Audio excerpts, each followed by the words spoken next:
Wonderful. Fantastic. All right. Let's get right into it. Robert Griffin III had a key performance on Sunday. There's no question about that. He has looked like a different man after the bye week, both in the Dallas game and the Denver game. Coming off of his best rushing performance in more than a year, 11 rushes for 84 yards. He also had his best passing performance with a 105.2 QB rating. Have we really seen him turn the proverbial corner, or is that just a storyline that media guys like to talk about? What do you think, Tarek? Yeah, it's just a storyline. No, of course he's turned the corner, literally and figuratively, because if you look at the burst he's shown the past two games, gaining the edge, he's not forcing anything anymore. You can tell the speed is back, the agility is back, the confidence, more important than anything else, is back, because you can tell there's no hesitation now when he decides if he's handing the ball to Alfred, if he's pulling it. And a lot of times against the Bears, more times than not, he was pulling it and going. And the second play from scrimmage was a 23-yard run, and that play right there, I turned to everyone in the press box. I was like, he's back. I mean, that play right there said he was back. And that's the second time out of the gate that they've gone for a long rush. He had a 15-yarder against Dallas as well. Yeah, he had the thing that I liked about that play was that there was a defender, number 99, McClellan, for Shane McClellan for the Bears, who's a pretty fast guy. He ran a 4.6, 4.7 in the combine, maybe 4.7. 4.6 might be a little more credit than he deserves. We'll go with 4.7. And Griffin didn't know he was there. And he disengaged from his block, and he dove at Robert's feet, and Robert just outran him. Yeah. And that was a great sign to me that the burst is back, the explosiveness is back, and also they're calling a lot more read options. I mean, in the first three read option plays that they ran, that Robert kept it, he ran for a total of 43 yards. So he got a big chunk of his read option yards in the first three, which really set up, the sort of the 7 and 9 and 8 yard runs that he got in the second half. So turn the corner. Let's give it one more game to see, but it sure looks like it. Yeah. All right. Well, Robert spoke to the media yesterday talking a little bit about confidence. Going into a big game like this, confidence has to be key. Let's hear what he said. Robert, you grew up a Broncos fan. Is there any special feelings about going back to Denver playing against this team? Yeah, I was a Bronco fan growing up, so they're not going to be cheering for us or care that I was a fan growing up anyway. So I understand that, but you try to cherish every moment. So I'll walk around the stadium, take it in when we get there. How is the offense different when you have both Alfred and Roy back there? And what does Roy bring that maybe you haven't had before? Just a back that we can rely on to spell Alfred at times. We trust him. He's made a lot of great runs. Obviously, he had 3 touchdowns in the game. So to just give Al a chance to get out of the game and, maybe not get as many carries as he would have last year, keep his body fresh, that helps when you have a capable back like Halou. And from what you know of him as a teammate, is he at all frustrated by that? Is he upset that some of his carries are going away? No, I think people know Alfred. He doesn't worry about that kind of stuff. When he gets the rock, he's going to do what he can to help us win football games, and that's all that matters. So not only has Robert been off to the races, but Alfred has put in, he had basically a 100-yard game on Sunday. Also, they got Roy Halou, a lot of touches in the red zone. Mm-hmm. How do you see that? Does the split matter at this point? Does it matter who's number 1, number 2, who's getting the chance in the red zone, or is it just every man for himself? Go do your job. It certainly doesn't matter. If these are, I think, Roy Halou and Alfred Morris, a couple of team-oriented guys. I don't get the sense that these guys are getting upset that somebody else is getting their carries. There's certainly no indication of that from Morris, especially. He was very emphatic in his post-game comments about that.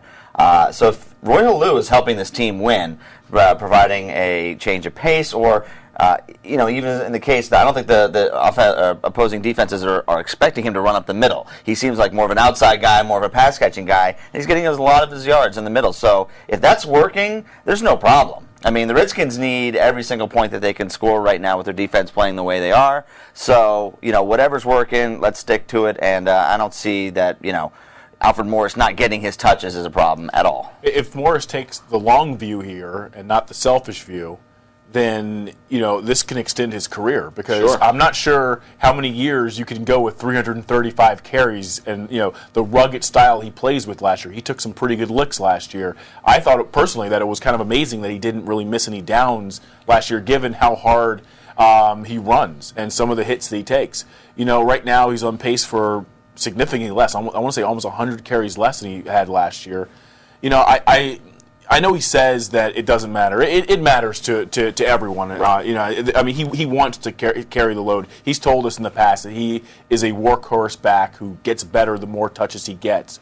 But I think if he considers the big picture, you know, carrying the ball 275 times, 250 times in a season is going to help him have a 10-year career as opposed to, 335, which can cut things short. And he's also proven in the past that, when Robert is getting his touches, when Roy, in this case, is getting his touches, that this is a much better offense. Balance is great. Absolutely. Yeah. Now, this is a Denver defense that has been able to take away the quarterback run to a degree this year. No quarterback has gone over 41 yards. That was Michael Vick earlier this year, so certainly another team that is committed to the quarterback running the football.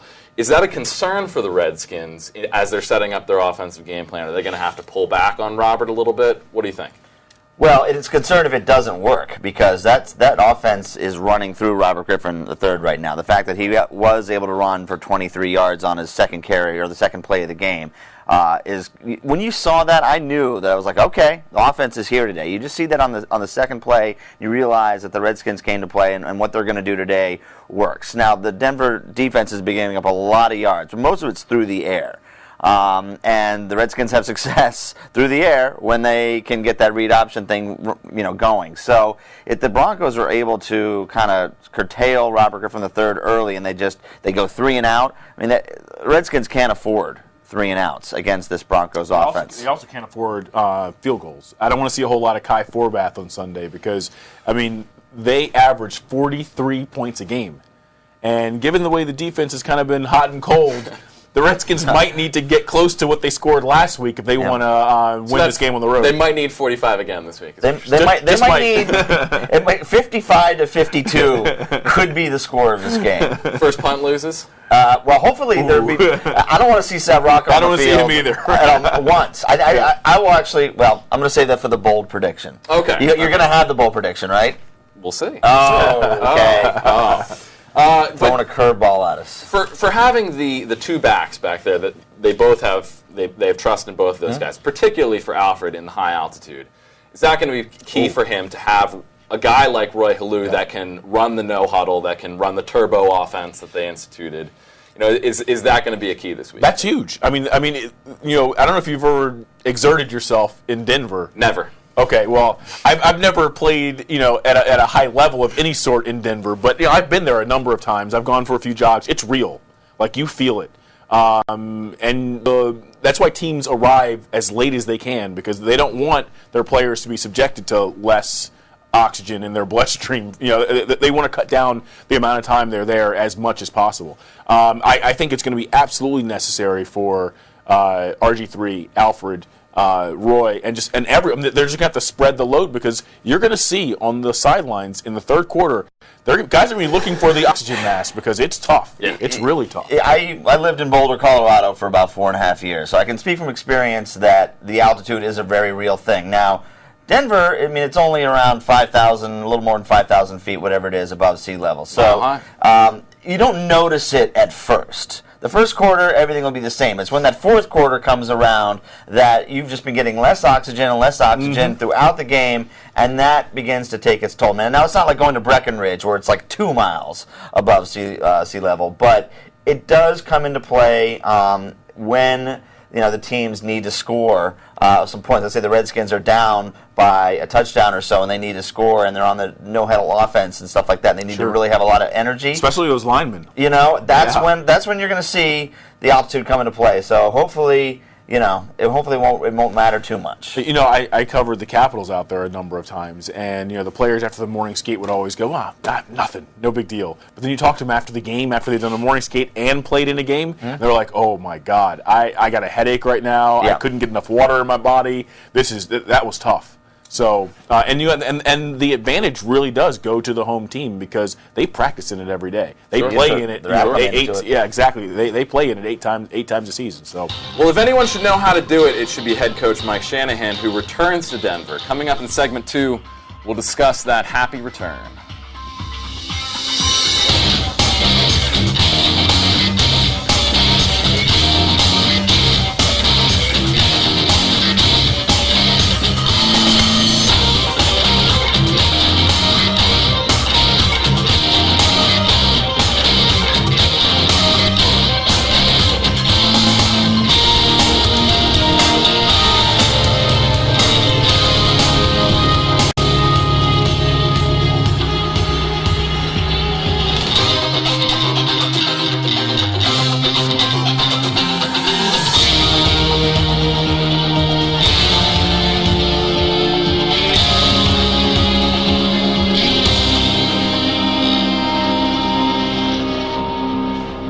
And welcome back to segment 2 of This Week at the Park. Segment 1, out of the way. Head coach Mike Shanahan is the key, though. It has been 4.5 years since he was back in Denver. He's always enjoyed success against his former teams, against the Broncos, Raiders, and 49ers. In the past, he has a combined record of 27-11. Most of that was whooping up on the Raiders, though. And, this is certainly... It doesn't really count then. Right, this is certainly a tall task. Yeah, I think he hated the Raiders. I don't know that he has a lot of hate for his former team. Well, we'll see. I win, mean, he's though. been very coy this week. He is, as we mentioned off air, he raised his kids there. He's got a lot of friends. He's very excited to be back. He's got a house there. He's got a restaurant there. All very exciting. He's playing it cool, like this is not a very big game. But underneath the Shanahan shroud, what's going on in there? What do you think, Tari? Yeah, I mean, obviously he wants to win the game. You always want to win against a former employer. I mean, you always want to look good against a former employer. That said, it has been a number of years. It's been almost 5 years, right? Mm-hmm. So, I mean, a lot of time has passed. Had it been just a year ago or 2 years ago, the memories would have been fresher in his mind. The connections would have been stronger. I'm sure some of those bonds have broken down over the years. I mean, he's been out here for almost 4 years. So, I don't know how much extra motivation is going to be there. But the one thing I am really looking forward to, I want them to zoom in on his face when they do the that video montage they're going to do before the game. And I've never seen him get. I mean, he's just so calm, and he except for when he's yelling at referees. Right. I want to see some emotion from him. I want to see if he gets choked up a little bit and how he reacts. Good luck seeing that. Probably not. I would be shocked. I'm not a big fan of this whole video montage thing anyway, because it can't be a good thing. It's not like it's not going to make him coach better, and it could potentially be a distraction. I would prefer that they didn't do it at all. Well, I think you saw that last week with Peyton. Sure, exactly. Back That's in what I'm Indy. talking about. I mean, Irsay knew exactly what he was doing. Opened up the roof, throw a big party for him, anything to get him off his game, and it worked. So maybe there's a degree of that they're trying to do with Mike. I think math's had a little bit to do with him being off too. Well, doesn't. That's I mean, he certainly. really wasn't playing his best game. That's true. At any point, even though they scored 33 points, it's kind of scary that he was off and he scored 33 points. And it really would have been more, except for Ronnie Hillman fumbled at the 1 yard line, 2 yard lines, whatever. So they ended up scoring a bunch of points in that game, especially in the latter half. So. I don't know how much you can really Wobbly distract passes him. and all. Who cares? I mean, if the receiver catches them for touchdowns, it doesn't matter if they fall over end like a bad punt. It doesn't matter. Well, and I think it's also probably an advantage to some teams like that, and this sounds crazy, but to get that loss out of the way. So I think that you can refocus yourself. If this is an opportunity for Peyton this week to come out and have a little bit of revenge, this is the team that he's looking to do it against. So. Yeah, I mean, it's not a great week to be catching the Broncos, I don't think. No, I don't think any week is a good week. Especially with your secondary in shambles. Yeah, we can talk about We'll see about that. Yeah. But head coach Mike Shanahan talked to the media yesterday, played it easy about this game coming up, but let's hear what he had to say. Coach, there's obviously... Okay, no, so let's go to the next question. Well, it's been... it's been 4.5 years, so it's not like it was yesterday or the year before. So I think it's a little bit different than what normally happens when you're gone for 6 months or 9 months. I've done it before when I was with the 49ers and with the Raiders. You go back to the place you're at, a lot of motion. I think this is a little bit different than most. Yeah, but Mike, in this situation, you were there a long, long time. As you said the other day, 21 years. You have a restaurant there. You have a really nice home there. Kyle grew up there. It's not you're going back to San Francisco where you spent 3 years kind of thing. Oh, no, it's something that you look forward to. We've got so many friends there. You spend 21 years, you raise your kids there. People that you've spent a lot of time with. A lot of great experiences there. 7 as assistant coach, 14 as a head coach, and that's been our home. So, yeah, it's something that you look forward to, and fans have, what a great experience with the fans, and both as an assistant and a head coach. So, yeah, we got a lot of great memories there, no question about it.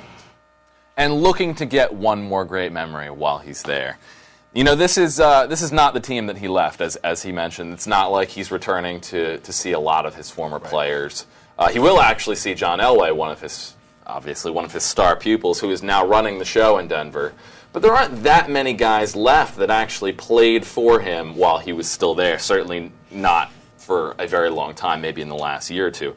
One guy that has been a mainstay there is former Redskin Champ Bailey, who is hurt right now. Yeah. But certainly, if he plays, will have a big impact in this game. Is that a matchup? Is there anything to that for Mike that he might be able to exploit something about that with Pierre Garçon, Audric Robinson, somebody blowing past Champ Bailey? I think if they are able to exploit that matchup, is because Champ's still hurt. I mean, Right. you saw the way he limped off the field in that game. I mean, he clearly was frustrated with, the fact that he was back to square one, it looked like, and we don't know if he's going to play. I mean, obviously, whenever you know a player, you are able to exploit their weaknesses, but if he does play, I think that it's going to be the injury that holds him back, not Shanahan's knowledge of the scouting report on Champ. Champ has not been right all season, and Too bad. and he's at the tail end of his career. He still is a good player, but I don't know that he is the dominant sort of shutdown player that he was back in the day. So I don't know that Champ Bailey is going to have much of an impact whether he plays, whether he's healthy. I just don't see it. The Broncos have really given up a lot of yards to the tight end position. And the Redskins have found a pretty good tight end, it would appear, in Jordan Reed. I mean, he was a player of the game, certainly last week. So that's where I think you're going to see the biggest impact. Now Von Miller's back probably, but you're going to see Jordan Reed exploiting the underneath of the Denver defense. That's where the Redskins are going to get their big plays for a second week in a row. Yeah. Now, having guys like Von Miller and Robert Ayers and guys that can get after Robert, flush him out of the pocket, whether that's a good thing or not, is that an opportunity for the quick passing game with guys like Jordan Reed? We've seen that a couple times this year. He's converted a lot of first downs, really before he had his monster game last week where he was getting downfield. He's kind of a dump-off outlet receiver. Is that going to be key for Robert? I think there's going to be some opportunities there. I think one area where Reed has really helped out Robert is kind of helping him get out of trouble.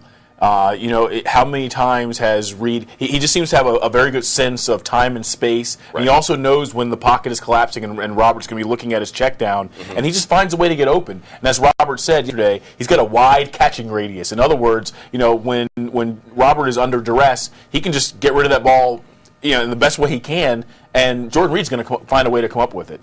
And I spoke to Jordan about that a few weeks ago, and he said that where that chemistry really came from was the fact they worked off to the side together for the entire offseason. We saw it all. Yeah, Exactly. and he said that they developed a good rapport. They became good friends because they were workout buddies for several months there. And I think you see that chemistry when RG3 is in trouble and Jordan's able to kind of bail him out with a nice catch. And even if it's just for 4 or 5 yards, better than taking a sack.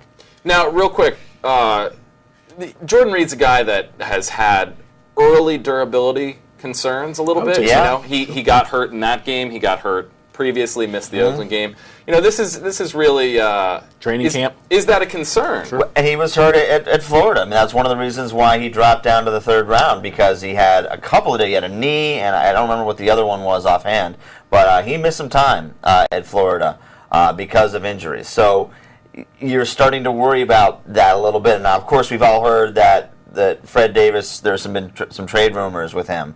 You got to wonder if the Redskins are jumping the gun a little bit on that. He looks great, and he looks like he's going to be a world beater, and he looks like he's going to be, a definite, tight end number one on anybody's fantasy league. But might he miss 2-3 games a year? Might he miss an entire half when the team really needs him? It looks like that could be the case. I do like the fact that he came back into the game on Sunday after he got that hit point. That because there's something that some young players have to learn, and I think he's learning it right now. There's a difference between being hurt and being injured. And when you're injured, you got to go, coach, I can't go. Right. And when you're hurt, you just got to suck it up and get back in the lineup. And I think that's what happened to him Sunday. Absolutely. Coming up in segment 3, we'll be looking at some of the key matchups for Sunday's game. Jordan Reed is obviously one of those. We'll look at some of the others. Stay tuned.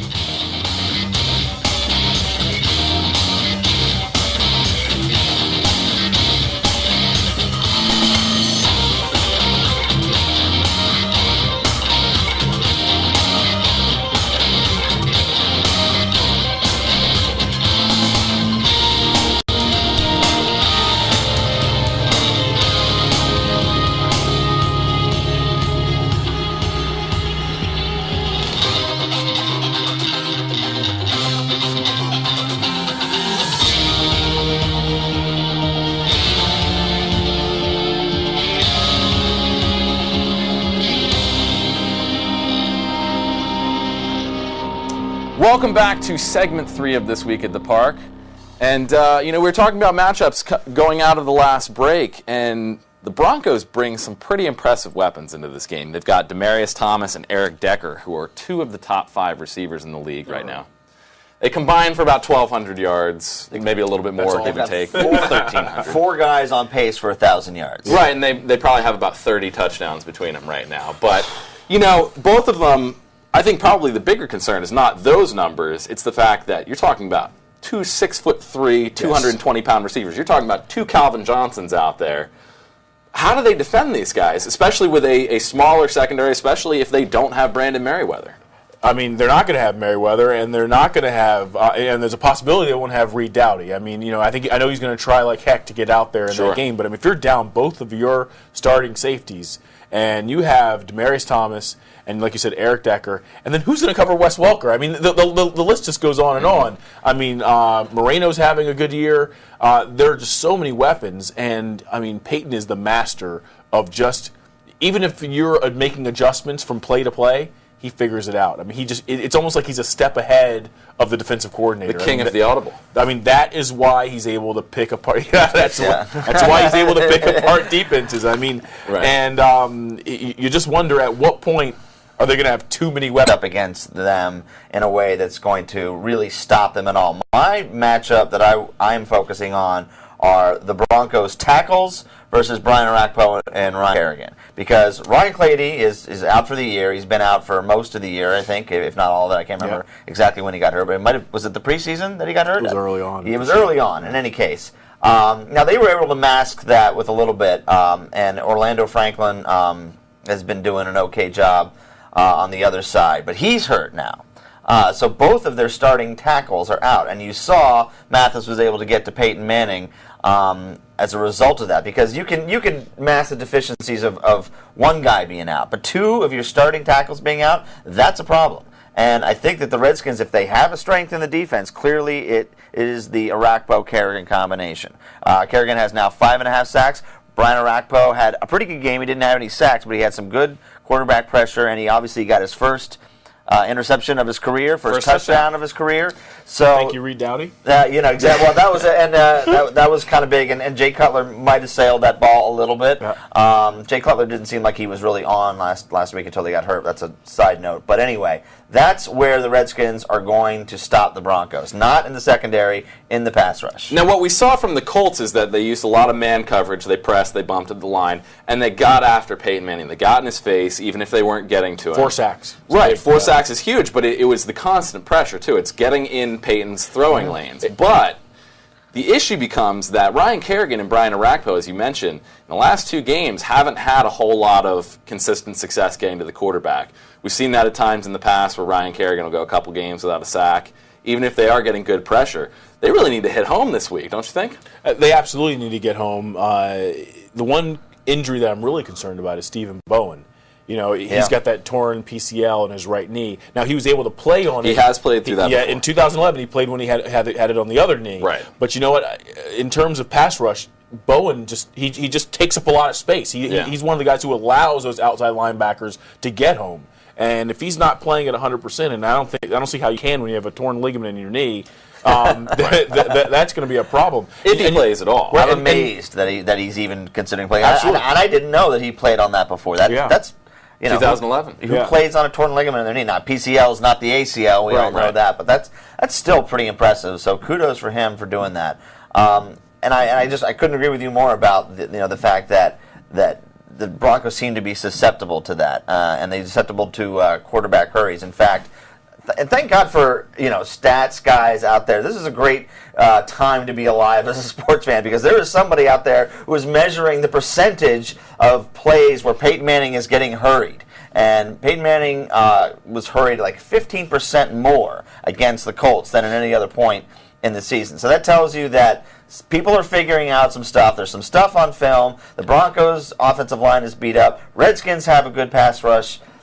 of all the other stars that are not aligning for the Redskins, and there were quite a few of them in this game, that's the one place where they are. I think part of the reason they were able to, the Colts were able to get into Peyton's face is because they were doing a good job in coverage. Right. They were taking away a lot of their weapons. And if you look at how many, I went back and watched a bit of the film. I feel like they had 10 defensive backs, the Colts, in that game, and we're just like rotating them in and out. So A, they were fresh. And B, they were giving different looks to Peyton. And, like I said, Peyton is like a surgeon. He can quickly figure out and diagnose what he's got to do. But if every time he's looking up, there's a different jersey number standing in a different spot, that's one more second he's got to kind of think as he's making that audible. And it just kind of throws the timing off and just disrupts everything. It'll be interesting to see what packages they go with, the combinations that they go with. Now, another issue that the Redskins really have to address, obviously, is special teams. We talked about this last week. They didn't do very well against Dwayne Harris. What are you going to do against Devin Hester? And then it doesn't get any easier this week with Trindon Holliday. This is Keith Burns' pupil. He taught him everything he knows, presumably. But, this is a guy who is an extreme talent and has done very well on a big stage. Yep. How do you stop the bleeding at this point? Keith Burns didn't tell Trindon Holliday how to run really fast. Trindon Holliday came in the league knowing how to do that and just having that ability. And I think I read recently that he is the only returner this year who has both a kickoff and a return and a punt return for a touchdown already. Was that you? Yeah. Oh, no, okay. Might have been.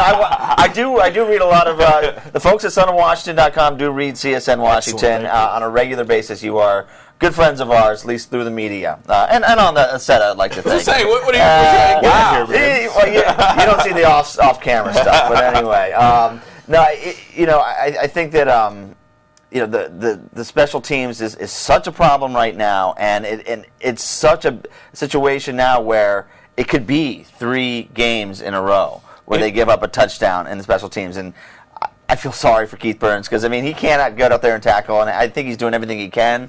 It's tough. I bet he could get out there and tackle. Well, actually, he made a career out of that. Yeah, that's true. He was a special teams guy up for Denver for a number of years. If they can just keep Trindon Holliday out of the end zone, they're making progress. Because we got to talk to Keith Burns after Sunday's game. We talked to him on Monday here at Redskins Park, and he pointed out a lot of areas where he feels like the coverage team's made strides, with the exception of the 81-yard punt return by Devin Hester. But he said that things are moving in the right direction. And I went back and I watched a lot of it, and you know what? They were better, especially on kickoff coverage. Punt coverage still has a lot of work to do. But I think the new additions, Trenton Robinson and Josh Hull, they made a big difference. They're now one more week into the routine and into the schemes and in the meeting rooms. I think that they're going to make a bigger impact. If they can just keep Holliday out of the end zone, they can go on to the next game and say, hey, we made significant progress. Right. Kick it out of bounds. Is that Absolutely. Give up the 5-10 yards maybe. And how about Sav give him a chance by getting some hang time on his punts? That one to Hester there wasn't a whole lot of time for his coverage team to get down there. No, he's not having a career year. Mr. Rocket is not. But. And if you can kick it high anywhere, it should be mile high. But hey! All right, it is that time for the program every week for bold predictions. Tarek, you go first. I didn't like what I saw from the Broncos last week, and I know the coaching staff here. It's veteran coaching staff. I think they're going to find a way to make this game closer than we're all expecting. Mm-hmm. But at the end, I think Peyton's going to be too much. This isn't a bold prediction. That's a bold prediction, It's not a folks. bold prediction. But you know what? I do think that the defense is going to keep Peyton in company to the 30-point range, and they're going to lose a close game. It was interesting to see that Peyton Manning missed practice this week. And there's been some rumors that maybe it's not his ankle. There's been some scuttlebutt about that. We don't really know. The word is that it's his ankle. A little shoulder massage. Could be something else. Who knows? He didn't even know what it was. Yeah, and there's no reporting on which ankle it is. I have looked at every website on Peyton's quote to the media was, what did they say it was? Ankle? Yeah, whatever. Go with that. so I don't think it matters. So my bold prediction is going to be that Brock Osweiler is going to see time in this game. Oh, my God. Not in the fourth quarter. Can you spell Osweiler? Osweiler? Yeah. I don't know. Brock Osweiler, by the way, is 12 feet 7 inches tall. I don't know if you knew that or not. So all he has to do is fall forward, and he gets a bunch of yards. He is large. You will see him in this game. not in the fourth quarter because of a blowout, because he needs to come in for a hurt Peyton Manning. Wow. I'm gonna say 3 sacks of Peyton Manning, and they put him on the turf 8 times. 8 times. 8 times. That's not bold. That's crazy. preposterous. That's ludicrous. That does it for this week at the park. For Evan, for Tarek, I'm Brian Tinsman. Thanks for joining us. We'll see you next week.